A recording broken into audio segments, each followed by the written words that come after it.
তো ঢাকা ক্যান্টনমেন্টের বিশেষ করে সেনা প্রধানের ভূমিকার দিকে অনেকেই তাকিয়ে আছে যে তিনি আসলে কি করতে চাচ্ছেন।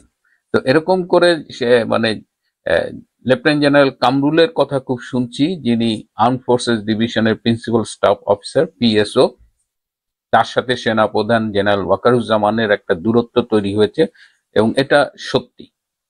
এটি গুজব বলে উড়িয়ে দেওয়ার কোনো অবকাশ নেই। এটার অনেকগুলো কারণ রয়েছে। তার একটা কারণ হলো যে সেনাপ্রধান জেনারেল ওয়াকার এই বাংলাদেশে যে হিউম্যান করিডোরের কথা বলা হচ্ছে এবং ডক্টর ইউনূস যে আনকন্ডিশনালি জাতিসংঘের কাভারে আমেরিকার হাতে হিউম্যান করিডোরের নামে টেকনাফের একটা জায়গা একদম পুরো ছেড়ে দিচ্ছেন, কক্সবাজারের বেশ কিছু অঞ্চল, সেখানে সেনাপ্রধান কিছু কথা বলেছেন। সেনাপ্রধান হিউম্যান করিডোরের পুরো বিপক্ষে নয়। আমি এর আগেও বলেছিলাম যে সেনাবাহিনীতে এই করিডোর দেওয়া নিয়ে একটা বিরোধ আছে। যারা আমার অনুষ্ঠানগুলো নিয়মিত দেখেন তারা হয়তো মনে করতে পারেন।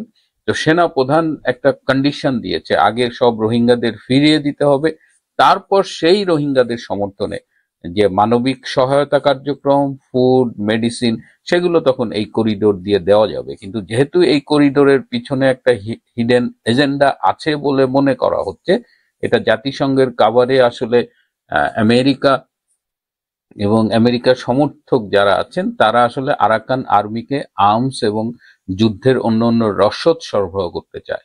তো এইটা নিয়ে একটা কেওয়াজ চলতেছে। ওইদিকে লেফটেন্যান্ট জেনারেল কামরুল ডক্টর ইউনূসের পক্ষে কাজ করছে।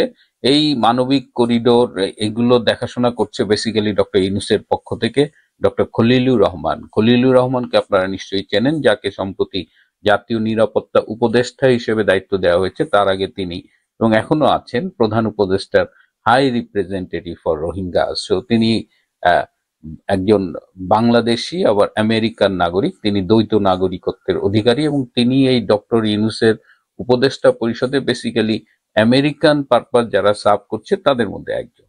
ডক্টর খলিলের সাথে লেফটেন্যান্ট জেনারেল কামরুলের একটা দহরম মহরম আছে এবং তারা দুজন মিলে এই করিডোরের পক্ষে কাজ করছে। ওয়ারাজ জেনারেল ওয়াকার এবং তার পক্ষে যারা রয়েছেন, যেসব লেফটেন্যান্ট জেনারেল, মেজর জেনারেল রয়েছেন, তারা এই মনে করেন যে এই হিউম্যান করিডোরের নামে যদি আমরা এখানে আরাকান আর্মিকে সাপোর্ট করি, এখানে যদি আমেরিকান আর্মস আসে, তাহলে বাংলাদেশ একটা যুদ্ধের ঝুঁকির মধ্যে পড়ে যাবে। তো বাংলাদেশ এই মুহূর্তে একটা যুদ্ধ করবার মতো অবস্থায় আছে কিনা সেটা নিয়ে প্রশ্ন তুলেছে। তো এই নিয়ে কিন্তু সিরিয়াস টেনশন, এটা জাস্ট মতবিরোধ বলে আর বলা যাচ্ছে না।